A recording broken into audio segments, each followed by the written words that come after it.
1.5-2 घंटे का सेशन होगा और हम इसमें आज मॉक इंटरव्यूज़ करेंगे। उन लोगों के जो लोगों के इंटरव्यूज़ पहले हैं हम उन लोगों को ले रहे हैं। तो कल भी इंशाल्लाह ताला डे टाइम इंशाल्लाह हम इंटरव्यूज़ करेंगे। तो इसके बाद हमारे फ़िज़िकल इंटरव्यूज़ शुरू हो जाएंगे। तो फ़िज़िकल इंटरव्यूज़ वेरी इंपॉर्टेंट और आप तमाम अब आपसे गुजारिश है कि उन फ़िज़िकल इंटरव्यूज़ में आप अपनी हाज़िरी को यकीनी बनाएं, क्योंकि ये एक बड़ा सफ़र है और इसमें बड़ी मेहनत और खपत है।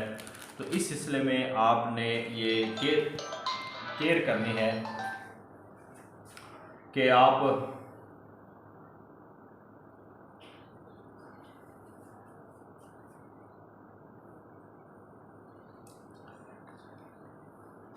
सर क्लास है इन वेख लो दनाम तूर साहब काला तो काला पक्की जाता है यार उन्होंने पूछ ले की मसला है।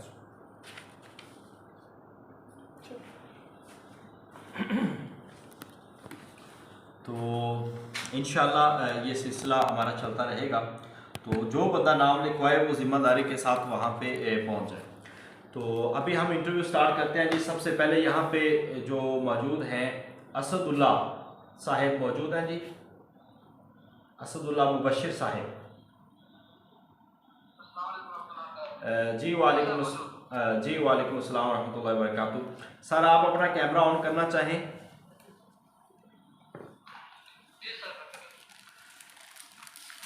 जी आप इजी हो जाए तो मुझे बता दें।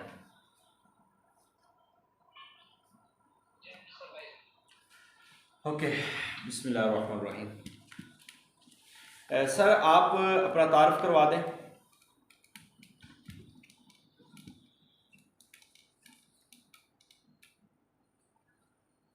अपना तारुफ करवा दें सर।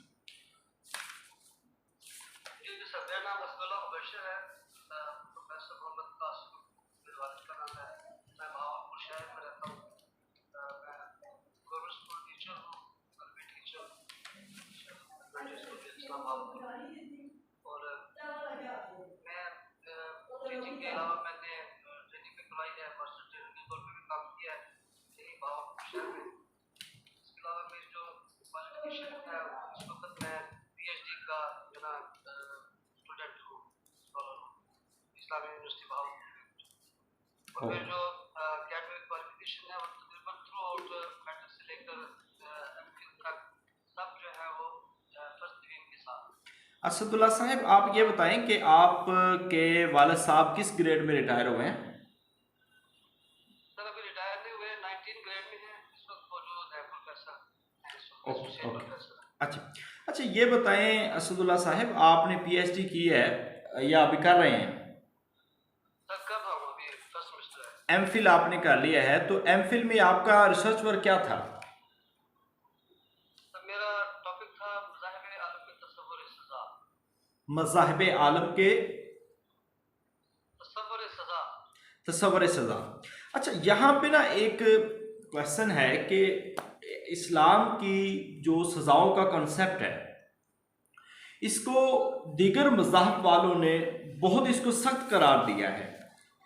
तो आपका इस हवाले से क्या तासर है कि हम कैसे उनको ये बात कन्वे कर सकते हैं या किसी दूसरे को कायल कर सकते हैं कि इस्लाम की जो दी गई एक सज़ाओं का कॉन्सेप्ट है ये तशद्दुद वाला नहीं है, जबकि यूरोपियन कंट्रीज़ में यही समझा जाता है कि ये एक तशद्दुद पसंद है। सर बेसिकली मेरा थीसिस को मुंतखब करने का मकसद भी यही था कि इस्लाम के ऊपर जो ये बेजा एतराज़ किया जाता है कि इसमें जो ना तशद्दुद वाली सज़ाएं हैं और बहुत सख्त सज़ाएं दे देता है। तो हकीकत में हमारा मकसद भी यही था कि ये साबित किया जाए कि सिर्फ इस्लाम में तसव्वुर सज़ा नहीं है बल्कि दूसरे मज़ाहिब में भी तसव्वुर सज़ा है और इस्लाम से ज़्यादा मतलब शदीद किस्म की सख्त किस्म की सज़ाएं हैं। अच्छा मुझे ये बताएं कि ये तसव्वुर सज़ा पे आप देखें तो आजकल जैसा कि आप स्कूल टीचर हैं तो एक मारूफ नारा है कि सज़ा नहीं मार नहीं प्यार। तो यहाँ पे सज़ा का कॉन्सेप्ट जो है वो ख़त्म होता नज़र आता है। तो क्या आपके नज़दीक ये सही है या नहीं है? सर हदीस से साबित है ये सर। आपके नज़दीक सही है या नहीं है? सर ये स्लोगन ठीक नहीं है। ये स्लोगन ठीक नहीं। इसका मतलब है आप स्कूल में या कॉलेज में जाकर अपने जो गवर्नमेंट की जो SOPs हैं या गवर्नमेंट की जो पॉलिसीज हैं आप उनके मुताबिक नहीं चलेंगे।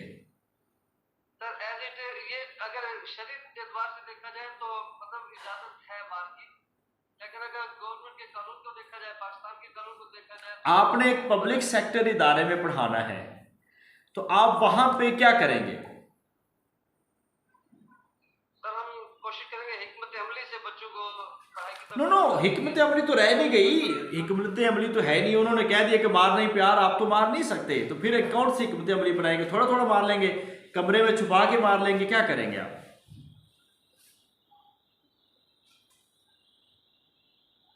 गवर्नमेंट की पॉलिसीज के मुताबिक चलेंगे आप, ठीक है? मार नहीं प्यार वाले स्लोगन के मुताबिक चलेंगे।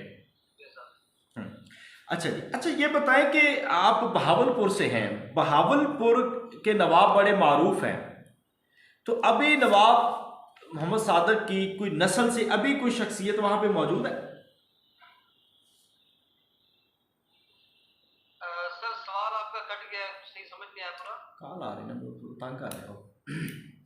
मैं ये कह रहा हूं कि नवाब ऑफ सादक जो है बहावलपुर के, उनकी नस्ल में से अभी कोई पर्सन मौजूद है? जी सर उनकी नस्लें मौजूद हैं यहाँ पर इस वक्त। नवाबों के सर कुछ लोग प्रोफेसर भी हैं, आपकी कॉलेज में कुछ साहब पढ़ाते हैं, वासी साहब हैं, वो उनके नवाबों की नस्ल से हैं। इसी तरह अच्छा ये बताएं आप, बहावलपुर जो है ना, बहावलपुर इसने कब पाकिस्तान के साथ इल्हाक किया है?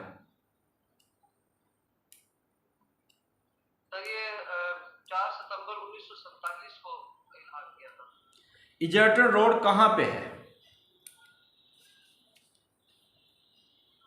एजर्टन रोड सर ये जो एससी कॉलेज के साथ करती है। अच्छा ये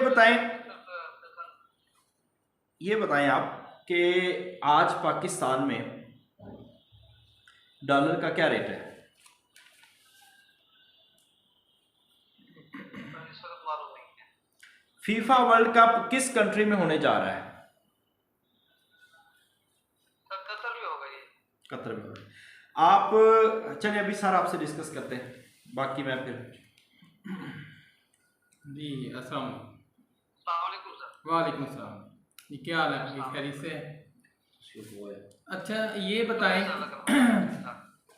कि जंगे ज़ाब कब हुई थी?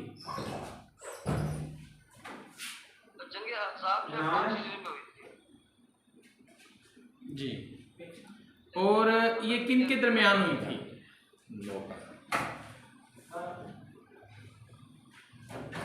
असल में इसमें बहुत से जो ना अहज़ाब शामिल थे, लश्कर शामिल थे। बेसिकली कुरैश थे नबी सल्लल्लाहु अलैहि वसल्लम की मुखालफत में, और वो अपने साथ जितने भी आसपास के कबाइल थे सबको मिलाकर ले आए थे कि इस्लाम को, मुसलमानों को जो हम हक में उनसे जंग करके उनको खत्म कर दें। Are you sure? लेकिन अल्लाह तबारक व तआला ने फौरी फैसला किया, वो खुद ही निस्तो नाबूद होकर वापस चले गए। आई थिंक भी बच गया, मुसलमान भी बच गए, उनको कि आपने मेरा सवाल सही तरह से नहीं सुना। मैंने पूछा था जंगे ज़ाब कब हुई? जंगे ज़ाब जंगे ज़ाब जी। तो ये मेरा ये सर उम्मियों की आखिरी जंग है जिसमें उम्मी खिलाफत का खात्मा हुआ था और अब्बासी खिलाफत उसके बाद शुरू हुई थी। जी ये कब हुई थी, सन बताएं। सर ये 91 हिजरी में हुई थी। अच्छा चलिए ये बताएं कि बनु उमैया का आखिरी हुक्मरान कौन था? सर ये जंगे ज़ाब 131 हिजरी में हुई थी और आखिरी हुक्मरान इसका था मरवान सानी। ठीक हो गया जी। मरवान। अच्छा मुझे ये बताएं कि जंगे कादसिया में मुसलमानों के सीपा सलार कौन थे? जंगे कादसिया में साद बिन अबी वक्कास रज़ियल्लाहु अन्हु। और ईरानियों के? ईरानियों का रुस्तम था। ठीक है। अच्छा मुझे ये बताएं कि इस्लामी रियासत में जो गैर मुस्लिम शहरी होते हैं उनको क्या कहा जाता है? इस्लामी रियासत में जो गैर मुस्लिम होते हैं उन्हें ज़िम्मी कहा जाता है। ठीक हो गया। अच्छा ये बताएं कि खलीफा जो हैं चहारम हज़रत अली रज़ी अल्लाह ताला अन्हो, इनकी एक जंग हुई थी हज़रत अमीर माविया से, उसका नाम क्या है? सर वो जंग सिफ़ीन थी ठीक हो ईमान के गया। साथ। और जंग सिफ़ीन के बाद 2 सालिस मुकर्रर किए गए थे, उनका नाम बता दें। सर एक तरफ से थे अमर बिन आस रज़ियल्लाहु अन्हु, दूसरी तरफ से थे हज़रत अब्दुल्लाह बिन मसऊद रज़ियल्लाहु अन्हु। Are you sure? जी सर मैं श्योर हूँ। अच्छा ये बताएं कि पाकिस्तान का आखिरी आइन कब बना था?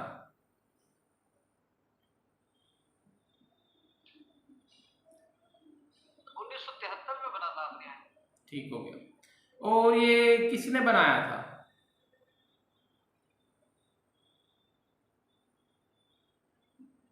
मुझे श्योर नहीं है, गालिबन ज़ियाउल हक ने, जो ज़ियाउल हक ने बनाया था। अच्छा अच्छा। अच्छा मुझे ये बताएं कि 1965 की जंग जो हुई थी और भारत के साथ जो मुआहदा हुआ था उसको क्या कहते हैं हम?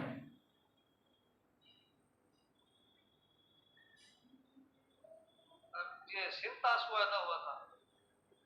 नहीं, वो तो पानी पे हुआ था ना, जो जंग के बाद जो मुआहदा हुआ था उसको क्या कहते हैं?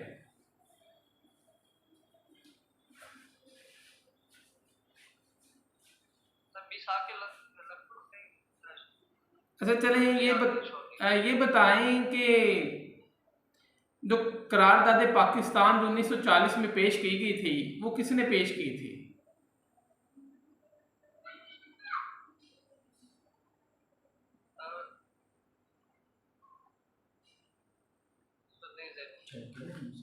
ठीक हो गया।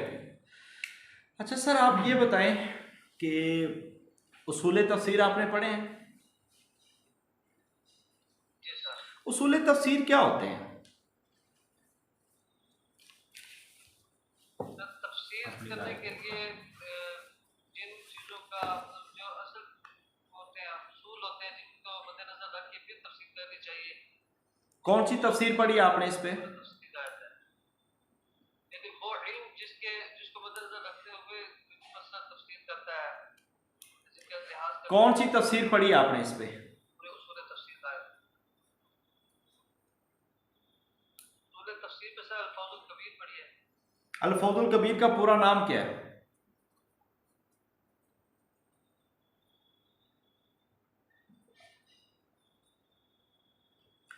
अच्छा ये बताएं कि जो जो है ना उनको कहते हैं मुतकल्लिमीन, चले वो एक चीज़ हमें लफ्ज़ माना नहीं आ रहा, मुनाजराना अंदाज में जो एक तफसीर लिखी गई है, मुनाजराना अंदाज में, वो कौन सी तफसीर है? तफसीर सनाई है मुनाजराना अंदाज में। अच्छा एक ये बताएं कि कुरान के अंदर एक वाक़या है किस्सा ए जालूत, इसके हवाले से आप बता दें। जालूत एक दौर नबी था, समवेल अलैहिस्सलाम के दौर का वो था, बादशाह था। तो इसमें समवेल अलैहिस्सलाम वहाँ पे नबी थे और उन्होंने हदीस मकबूल की कितनी अक़साम है? मकबूल की सर 4 अक़साम है। कौन कौन सी हैं? सही निज़ाती, सही निज़ाती, सही निगैरी, हसन निज़ाती, हसन निगैरी। अच्छा आप ये बताएं कि एक बै है, बै मुहाकिला, मुहाकिला, ये कौन सी बै होती है? सर मुहाकला हकल से, हकल खेत को कहते हैं। हकल, खेत की बै, खड़े खेत की बै, बै मुहाकला खेती की, ठीक है। अच्छा एक और बताएं कि फिक में एक टर्म इस्तेमाल होती है तदरीज की, तो इस तदरीज से क्या मुराद है? तदरीज का मतलब है कि आहिस्ता आहिस्ता करके और वक्तन फवक्तन अहकामात का नाज़िल होना। इमाम गजाली की 3 किताबों के नाम। इमाम गजाली की किताबें जैसे किताबुल हिंद,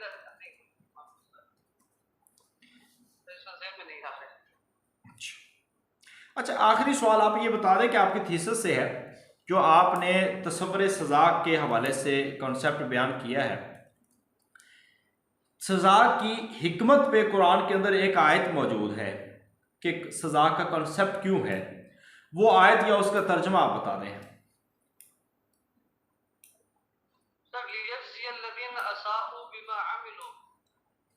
कि जो बुराई करने वाले हैं उनको अपने आमाल का जज़ा मिल जाए, बदला मिले। इसका एक मकसद मकासद और भी है, सब में से एक है। अच्छा, एक और, आपके अंदर क्या खसूसियात है कि जिसकी बुनियाद पे आप लेक्चरर बनना चाहते हैं? मैं मेहनत करने वाला हूँ। सारे मेहनत करते हैं, आप अकेले नहीं है, सारे मेहनत करते हैं। आपको खास बताएं जिसकी बुनियाद पे आप हों सेलेक्ट।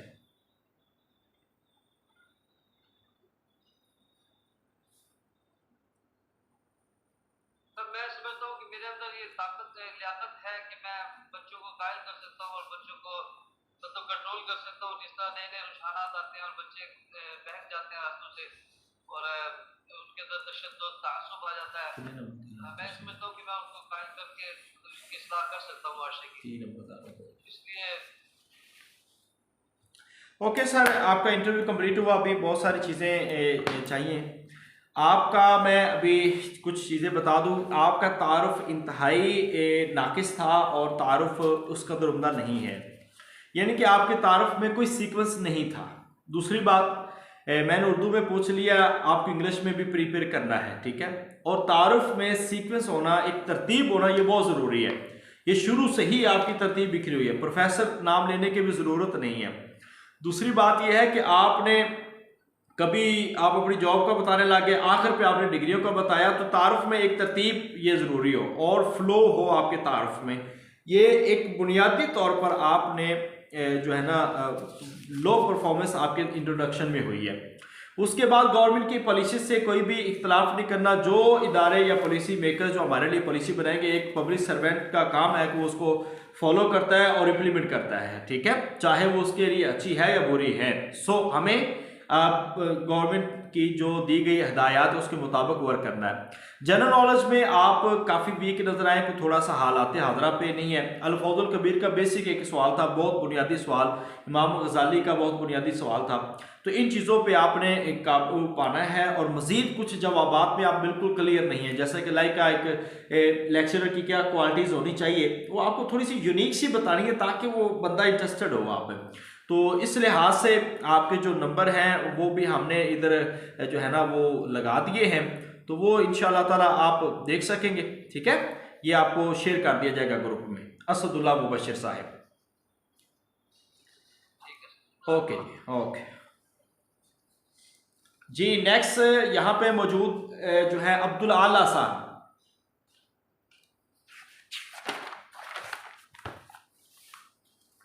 अब्दुल आला साहब मौजूद हैं? अब्दुल्ला है, नहीं, अब्दुल आला यहाँ से हैं, आई थिंक हुजरा शाह मुकीम से उनका ताल्लुक है और उन्होंने काफ़ी देर से नाम लिखवाया हुआ है। अब्दुल्ला साहब, आपने भी आज नाम लिखवाया था? जी सर, मेरा नाम। ओके, रेडी हैं आप? जी सर, मैं रेडी। कैमरा ऑन करेंगे आप या वैसे कैमरे के? मैं 1 मिनट में कर लेता हूँ। कोई बात नहीं, कोई बात नहीं, जैसे इजी। वो सर, मैं नंबर नहीं था ना, सॉरी, मैं वो खाना खा रहा था। अच्छा, खाना है तो खा लें अभी। अच्छा, मैं फिर हम वेट करें आपका? Sir 2 minute, 1 minute. इसके बाद जो इंटरव्यू देना चाहते हैं वो अभी अबू हुरैरा साहब मौजूद हैं?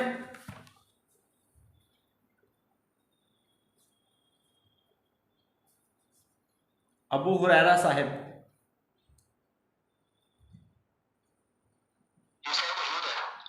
इसके बाद आपने इंटरव्यू स्टार्ट करना है, ठीक है। जी साहब जी। अच्छा, मैडम सादिया, आप कुछ कहना चाहती हैं?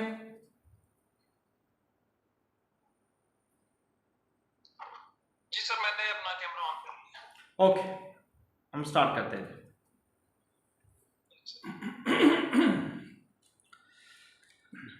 बिस्मिल्लाहिर्रहमानिर्रहीम। ओके अब्दुल्ला साहब, let introduce yourself in English. Sir, my name is Abdullah Ijaz. I am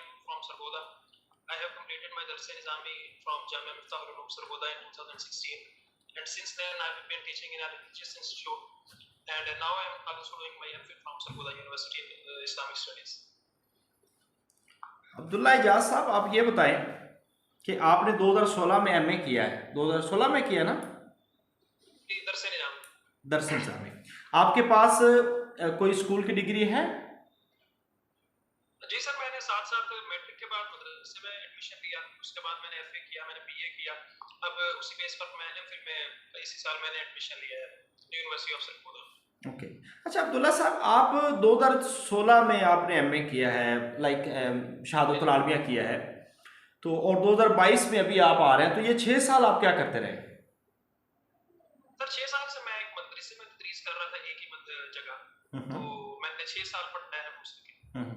तो फिर आप क्या मदरसे में पढ़ाने से सेटिस्फाइड नहीं है? नहीं सर, मदरसे में पढ़ाने से बिल्कुल सेटिस्फाई हूँ, और मैंने इस करियर को, अपने डोमेन को बड़ा मोटिवेटेड होकर बड़ा चूज किया था, लेकिन हर इंसान को ये हक है कि वो अपने आप को सिक्योर करे, अपना फ्यूचर सिक्योर करे, और इकोनॉमिकली एक मोटिवेट होना भी आजकल बहुत ज़्यादा ज़रूरी है, तो इसलिए मैं इस तरफ आना चाहता हूँ ताकि मैं इकोनॉमिकली भी खुद को मोटिवेट करूँ, खुद को सिक्योर करूँ, और एक खिदमत का पहलू भी इसके अंदर बहुत ज़्यादा है। मदारिस किस तरह आज मदारिस की तालीम जो हासिल करते हैं तलबा, वो किस तरह एक मुफीद शहरी बन के, या एक जो गैप है गवर्नमेंट सेक्टर की तालीम का या स्कूल की तालीम का, इस गैप को कैसे वो ख़त्म कर सकते हैं?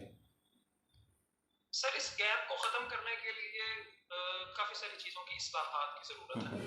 सबसे पहले तो ये है कि मदरसे का जो बेसिक स्ट्रक्चर है वो थोड़ा सा ओल्ड माइंडेड है, मतलब उसके अंदर असरी तालीम की हौसला शिकनी की जाती है कि वहाँ पर मैट्रिक करना या फिर एफए करना उस पढ़ाई के दौरान, तो वो इतना अच्छा नहीं समझता, तो उसको ज़रा कम किया जाए, उसके गैप को कम किया जाए।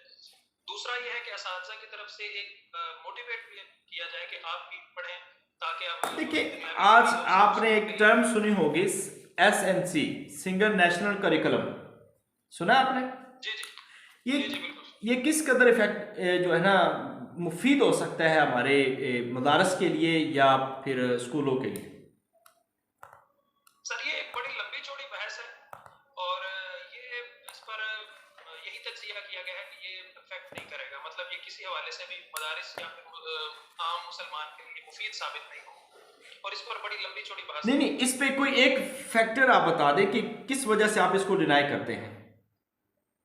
सर इसको डिनाई करना बेसिकली तो इस वजह से है क्योंकि हुकूमत ने जो मदारिस के साथ सलूक किया पिछली हुकूमतों ने, तो वो कोई अच्छा नहीं था, वो एक अच्छा एक्सपीरियंस नहीं रहा, क्योंकि अयूब दौर के अंदर आपको पता है कि औकाफ एक्ट बना और बहुत सारे मदारिस जो इस पाकिस्तान की तहवील में लिए गए, इसी तरह ये जामिया इस्लामिया बहावलपुर। देखें, अभी देखें बहुत सारे मदारस को जो डोनेशन है वो गवर्नमेंट कर रही है, जैसा कि लाइक अभी औकाफ के अंदर कुछ इदारे आए हैं, तो वहाँ पे गवर्नमेंट सेक्टर उनको जो है ना पैसे दे रही है, तनख्वाहें दे रही है, तो आप क्या समझते हैं ये फ़ायदेमंद नहीं है?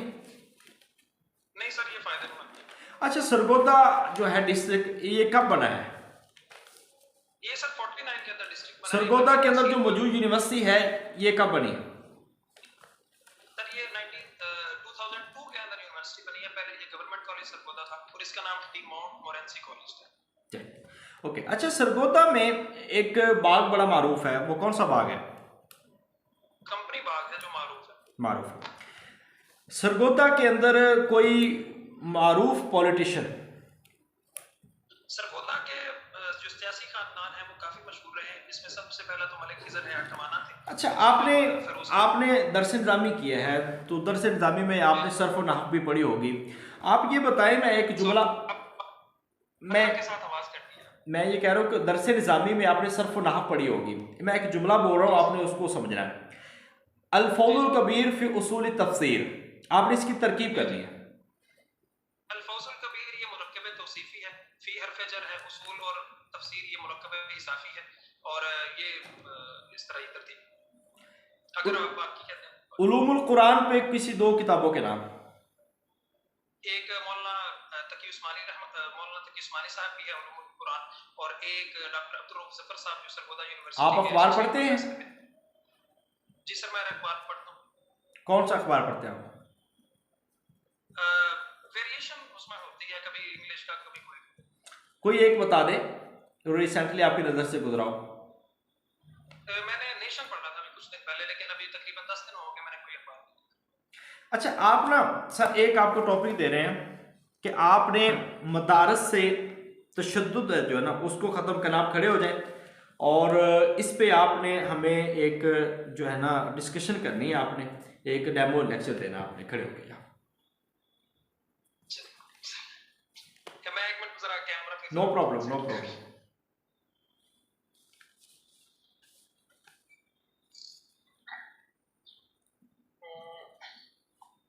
कैमरा रखने की कोई जगह मुझे कोई बात नहीं, आप जस्ट खड़े होके यहाँ डिस्कस करें, बस कैमरा अपने साथ रखें। जी सर, टॉपिक एक दफा दोबारा जरा रिपीट कर मदारस के तुलबा में जो एक तशद्दुद सिखाया जाता है, उस तशद्दुद को कम करने के जो सर उसकी वजह सबसे पहले यह है कि जो मुफ्ती तकी उस्मानी साहब दामत बरकातुहू हमारे बड़े हैं और शेखुल इस्लाम को उनको लक़ब भी मिला है। उन्होंने अपनी एक मीटिंग के अंदर इरशाद फरमाया कि हमारा दरस निज़ाम का निसाब है, इसकी तर्ज जो है वो मुनाज़राना है। यहाँ पर एक दलील बयान की जाती है, फिर उसका दलील का रद्द किया जाता है, फिर इमाम शाफी की दलील मिसाल के तौर पर बयान की जाती है, फिर उसका रद्द किया जाता है। तो यहाँ जो हमारा पढ़ाने का अंदाज है वो मुनाज़राना है। वो आपके कॉलेज में जाने से कॉलेज के तुलबा में कौन सी जो है ना चेंजेस आ सकती हैं? सॉरी सर, आपके कॉलेज जाने से कॉलेज के तुलबा में कौन सी पॉजिटिव चेंजेस आ सकती हैं?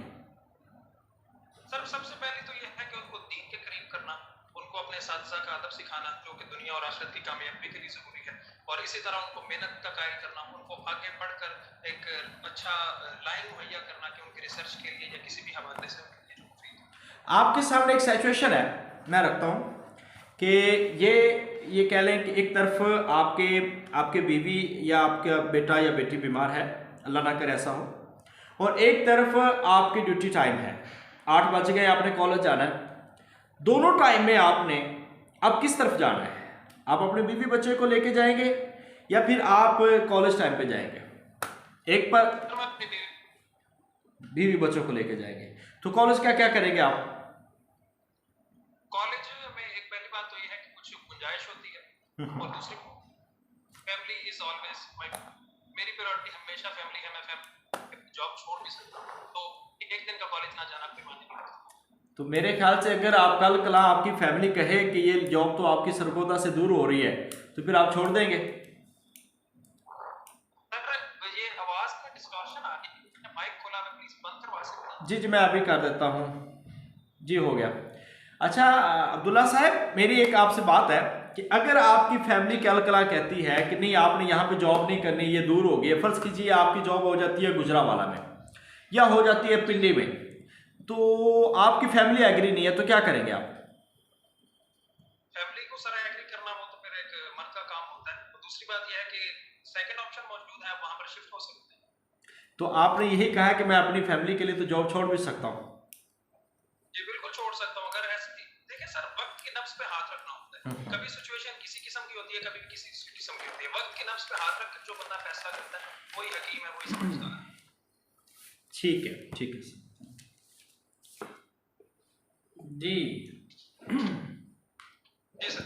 अब्दुल्ला साहब, आप ये बताएं कि मिफ्ताहुल खैर किसका लक़ब था? कौन से खलीफा का लक़ब? हाँ जी जी सर, ये सुलेमान बिन अब्दुल मलिक का। ठीक हो गया। और इनका दौरे हुकूमत का अरसा क्या है, आप बता सकते हैं? सर मेरे इल्म में नहीं है, वैसे 4 साल के करीब मुझे लगता है। ठीक हो गया। अच्छा ये बताएं कि जो जामिया मस्जिद दमिश्क है ये किसने बनाई थी? जामिया मस्जिद दमिश्क, सर सॉरी मैं कंफर्म नहीं। ठीक हो गया।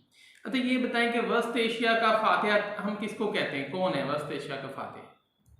सर वस्ती एशिया में जब लश्कर हुए थे तो कुतैबा बिन मुस्लिम आए थे, और जिनको वलीद बिन अब्दुल मलिक ने भेजा था, और उनको हम वस्त एशिया का फातिह, एशियाई कूचक जिसको कहा जाता है, उसका फातिह। ठीक हो गया। अच्छा आप ये बताएं कि बुद्ध मत के बानी का नाम क्या था? सर उनका नाम तो सिद्धार था, वैसे उनको गौतम बुद्ध के नाम से याद किया जाता है। आपको उसकी तारीख पैदाइश का पता है? नहीं सर, तारीख पैदाइश मेरे इल्म नहीं। ठीक है। अच्छा इसकी इनकी 3 जो किताबें हैं उनका नाम बता दें, इनकी जो सर मुकद्दस। एक जी धमा पिता का, हाँ जी। सता पिता का, और इसी के रिलेटेड है तीसरी। अच्छा, बादशाह अकबर ने एक नया मजहब जारी किया था, उसका नाम क्या है? सर उसने दीन अकबरी के नाम से एक नया मजहब जारी किया था और इसकी तरदीद इमाम रब्बानी मुजद्दिद अल-फिसानी रहमतुल्लाह अलैह ने। ठीक हो गया। और आप ये बता सकते हैं कि नहर अमीरुल मोमिनीन किसने बनाई थी? नहर अमीरुल मोमिनीन गालिबन सर हजरत उमर फारूक रजी अल्लाह अन्हु।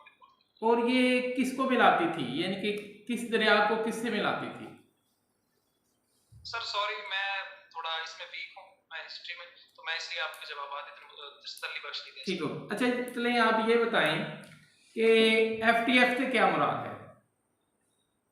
FATF से जी, सर जी। Financial action task force. ठीक हो गया। और पाकिस्तान की अब करंटली क्या सिचुएशन है इसमें?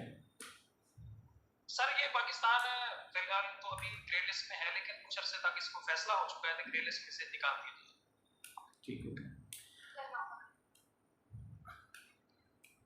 अच्छा जी, आवाज आपको आ रही है? जी सर आ रही है। अच्छा अच्छा, ठीक हो गया। अच्छा, आप ये बताएं कि शिमला जो वफद था वो क्या था?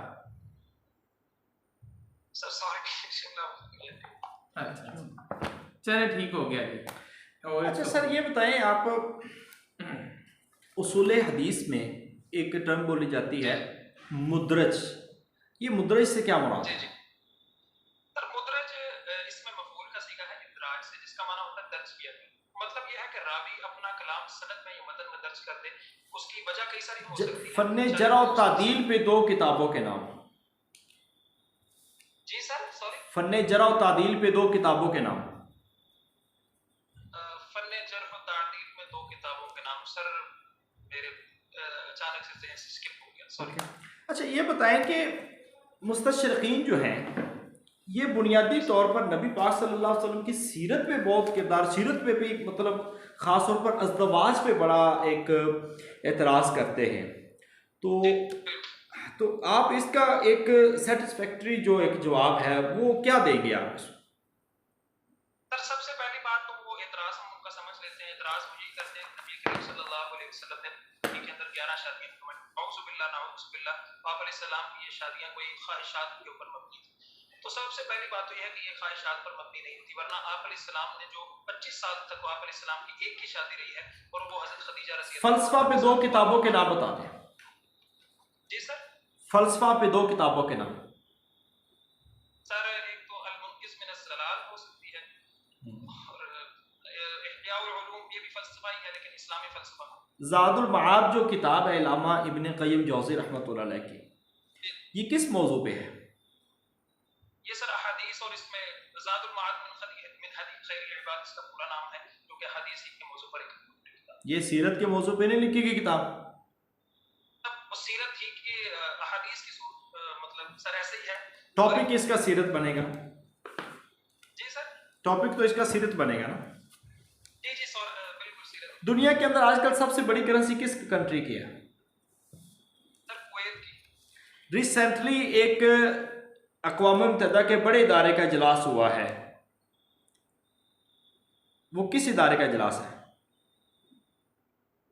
सर मेरे ओके, यूएन की जनरल असेंबली का हुआ था। जनरल असेंबली ही है। ठीक है ठीक है। और ये कौन सा इजलास था, किस नंबर पे था ये? नहीं सर ये ओके, चलें, बहुत शुक्रिया, थैंक यू सो मच। अच्छा ये आपको हम कुछ बता देते हैं। आपका माशाल्लाह इंटरव्यू बहुत काबिल इत्मीनान था।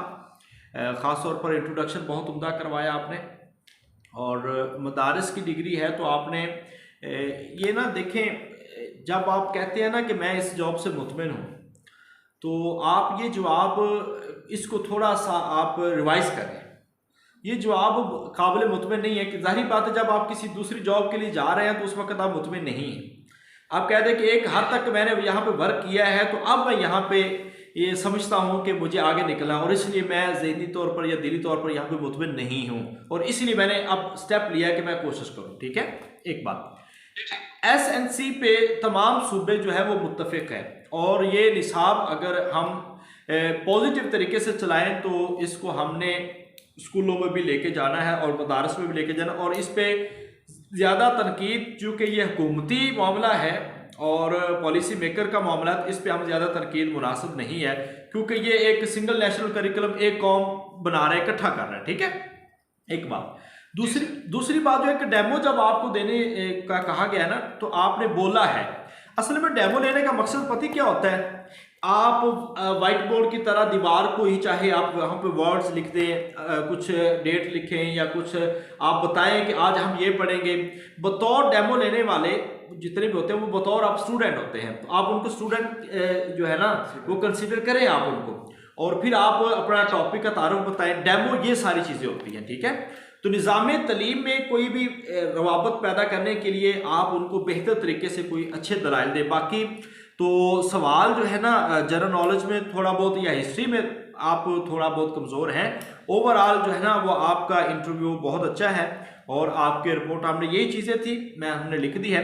तो सवाल एक और चीज़ कि आप ना सवाल एक चीज़ का किया गया ना, फ़र्ज़ कीजिए किसी बंदे से सवाल किया जाता है कि आप शादीशुदा है, उसमें ये बताना हाँ जी या नहीं या हाँ। ठीक है, ये नहीं बताना हाँ जी मैं शादीशुदा और 2021 में मेरी शादी हुई थी या 20 में शादी हुई थी और मेरे 4 बच्चे हैं, ये बताने की जरूरत नहीं है। ठीक है, ऐसे ही 2-3 सवालों में आपने ये किया कि जी बिल्कुल उनका नाम, आपसे पूछा गया कि जो बुद्ध मत के बानी उनका नाम क्या है, उनका नाम आपने या गौतम बताना था या सिद्धार्थ बताना, एक बता दें, मगर आपने कहा कि सर उनका नाम मारूफ गौतम है मगर असल नाम सिद्धार्थ है। ये आपका क्वेश्चन बन जाएगा और इसमें आप सहूलत वाले हो जाएंगे।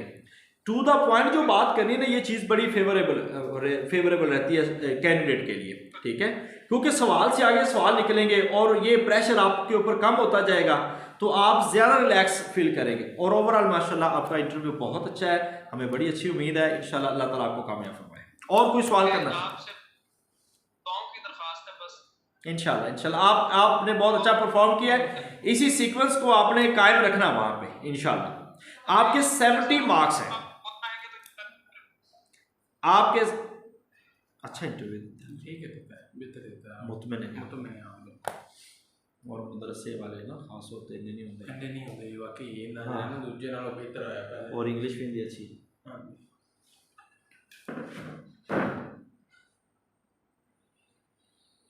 शिरकत करने से इनकार कर दिया था, और क्यों?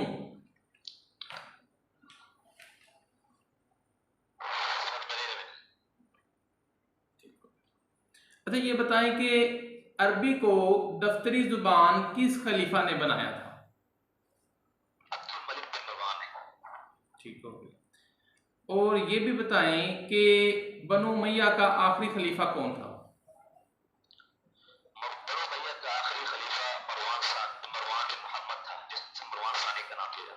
ठीक हो गया। और बनु उमैया का हकीकी हम बानी किसको कहेंगे? आपके ख्याल में किसको होना चाहिए?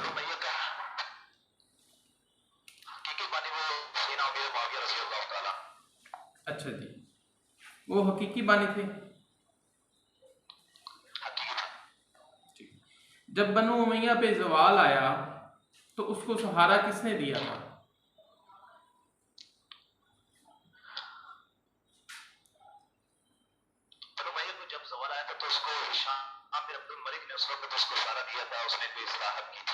ठीक हो गया जी। अच्छा अब ये बताएं कि पाकिस्तान में जो ज़कात आर्डिनेंस है ये किसने जारी किया था? ज़कात आर्डिनेंस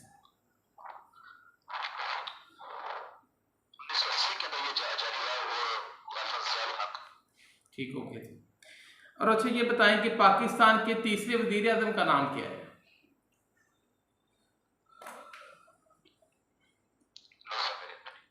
ठीक हो।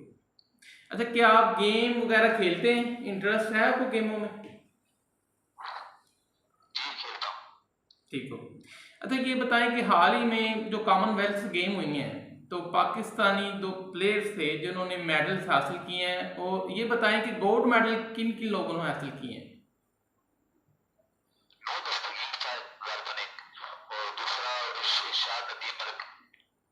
ठीक हो गया। और उसने ये कौन सी गेम्स थी किन में लिए थे पाकिस्तान ने?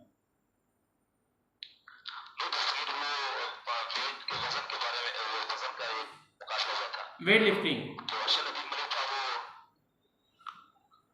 अच्छा ये बताएं कि जो क्रिकेट का वर्ल्ड कप है T20, अब ये किस मुल्क में होने जा रहा है?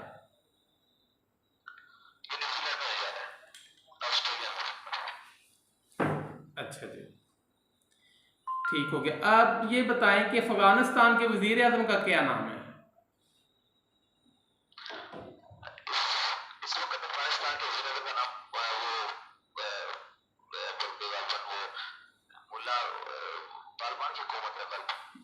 वो तो है ना, उनके नाम क्या है? ज़ाहिर उनके कोई नाम तो होंगे।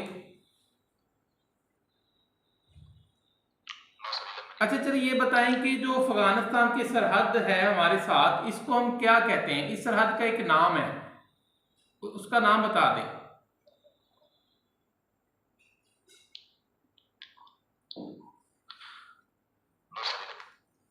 चलिए ठीक हो गया जी, ओके जी, इट्स ओके। अच्छा ये बताएं कि अस्माए खमसा से क्या मुराद है?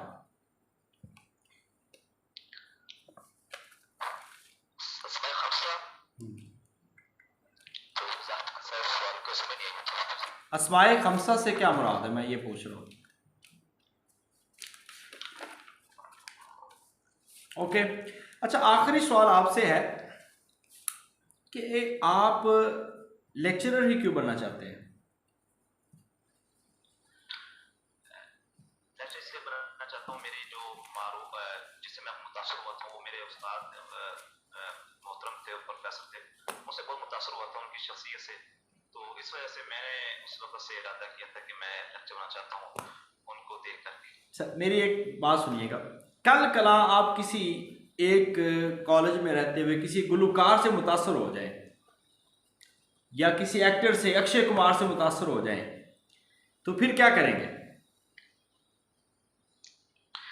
देखिए वो ये तालीम के सिलसिले में हम जो एक आदमी किसी मुतासर होता है, जो अंदर मुतासर होता है तो उसके मुताबिक चलना चाहता है, उसके मुताबिक अपने जो है वो आगे रास्ता अपना देखना चाहता है। तो वो हमारी जो है वो उनसे मुतासर इसलिए नहीं हो जा सकता कि वो जो है वो हमारी लाइन की नहीं है, इस तालीम की इस चीज़ के नहीं है। तो फर्ज कीजिए आपका एक स्टूडेंट है, कॉलेज में, और वो कॉलेज में मूवीज़ देखता है और वो अक्षय कुमार से, लाइक किसी भी अदर जो हीरो हैं जो इंडियन या एक्टर्स हैं, उससे इम्प्रेस हो जाता है और वो कहता है कि मैं ये बनना चाहता हूँ, तो फिर क्या आप उसको उसकी तरफ जाने देंगे? ये तो उसका राइट है ना, वो जो इम्प्रेस हो रहा है। तो ऐसे सूरत हाल में हम उनको आगाह करेंगे, उनको बताया जाएगा कि देखिए मैं असल में बात लंबी हो रही है, मैं आपसे डिस्कशन करना चाह रहा हूँ। मैं ये कह रहा हूँ कि अगर कोई कहे आपको, मैं कहूँ यार मास्टर की तो तनख्वाह ही कोई नहीं, मसे 40-50 हज़ार रुपये तनख्वाह बढ़ती, SHO बन जा, 14 स्केल से लग जा तो रुपया 7 लाख 8 लाख महीने का आ जाएगा, तो आप मुमकिन है कि मैं आपको इस चीज़ पे कायल कर लूँ, तो फिर कल आप SHO लग जाएंगे? क्या इम्प्रेस होना ही एक म्यार है? मेरा सवाल करने का मकसद ये है। कई चीज़ों में से जैसे देख जाते हैं कई सूरत हाल हमारे सामने आती हैं, उनमें से एक सूरत हम ये कह सकते हैं कि मैं इससे मुतासर हुआ हूँ। तो फिर हाँ, ये अकेले नहीं हो सकती। आप देखें ना आजकल हम कई लोगों से, हमारे दाएं बाएं चलने वाली बंदा यूनिवर्सिटी जाता है, यूनिवर्सिटी में कई लोगों से मुतासर हो जाता है। अब जाहिर बात मुतासर होकर बंदा उनके पीछे तो नहीं जाता। इम्प्रेस होना अकेला एक फैक्टर नहीं है। एम हर इंसान की जिंदगी का कोई ना कोई एम होता है, एम वेरी इंपॉर्टेंट, ठीक है। चले माशाल्लाह। अच्छा ये सवालात सिचुएशनल क्वेश्चन को आपने उम्दा अंदाज में डील नहीं किया, ये आप ज़हन में रखें और इसको मज़ीद हमने बेहतर तरीके से करना है। मज़ीद आप देखेंगे तो इंशाल्लाह इसमें अच्छे अच्छे पॉइंट मिलते जाएंगे। दूसरा, तकाफुल के हवाले से आपने बिल्कुल उसको इंश्योरेंस के तरह ला दिया, वो तकाफुल और इंश्योरेंस में काफ़ी फ़र्क है। तीसरी जो चीज़ है, आपका इंटरव्यू बहुत अच्छा है मगर आपको गोल्ड मेडलिस्ट के म्यार के मुताबिक रिप्लाई करना है, क्योंकि आपको गोल्ड मेडल होने का एडवांटेज भी है और डिसएडवांटेज भी है, ठीक है। तो माशाल्लाह आप बहुत तक आप कंफर्टेबल जोन में आप इंटरव्यू दिया है आपने और अच्छा रहा है। सबसे बुनियादी जो एक आपका जो एक रोब और एक चीज़ जो ख़त्म हुई है इब्तिदा में, वो था आपका इंट्रोडक्शन वेरी इंपॉर्टेंट। और इंग्लिश में आपने ऐसे बोलना है कि जैसा कि आपको इंग्लिश में बोलने में कोई मुश्किल नहीं पेश आ रही, और इतना तेज नहीं बोलना, इतना लो नहीं बोलना। तो आप इंग्लिश में, आपको पता है, जैसे ही मैंने आपको इंग्लिश में कहा और आप फौरी तौर पर अपसेट हो गए, तो वो परेशान होना आपको इतना मुतासर करेगा कि आप पूरे इंटरव्यू में उसी बात को लेके आप परेशान होते रहेंगे कि यार मेरा शुरू में ये हो गया, शुरू में इस वजह से खराब। सो इंट्रोडक्शन को बहुत अच्छा करें, उर्दू में भी, इंग्लिश में भी, और आपको गोल्ड मेडलिस्ट के मियार के मुताबिक बोलना है। ठीक है, वेल डन, बहुत शुक्रिया। ओके जी, अच्छा नेक्स्ट जो अवेलेबल है जी,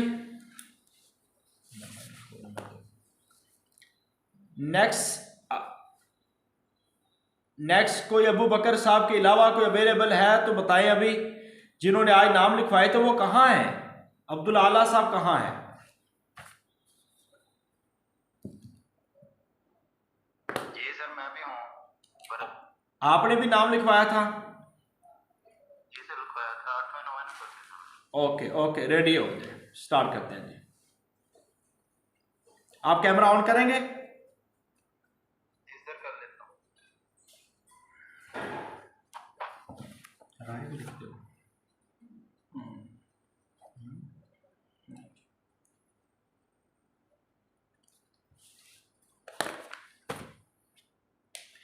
जी सर, स्टार्ट कीजिए।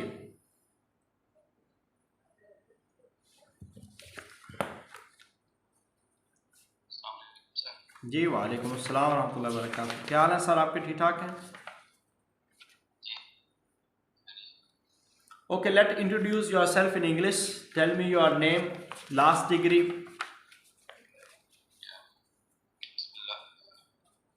My name is Hafiz Akbar Ali. I am from Harunabad. I have done my BS from International Islamic University, Istanbul, and then I got a degree from Punjab University, and my topic was Ghanim Kadduri or Arab Theology of the Quran, and I wrote in Arabic language. Now I am starting my PhD from Lamma Iqbal University. अच्छा sir, माशाल्लाह आपने MPhil किया है और अभी आप PhD करने जा रहे हैं। तो पीएचडी करने के दौरान आपको अल्लाह ताला करे कि ये जॉब हो जाए आपकी, तो फिर आप पीएचडी को कैसे मैनेज करेंगे? सर ओपन यूनिवर्सिटी में है तो उसकी वर्कशॉप्स होती हैं कोई 1-2 हफ्ते की, तो उम्मीद है वो इससे पहले इंशाल्लाह क्लियर हो जाएगा। आप पिंडी से, आपने बताया पिंडी से? हरुणाबाद से? नहीं सर, हरुणाबाद।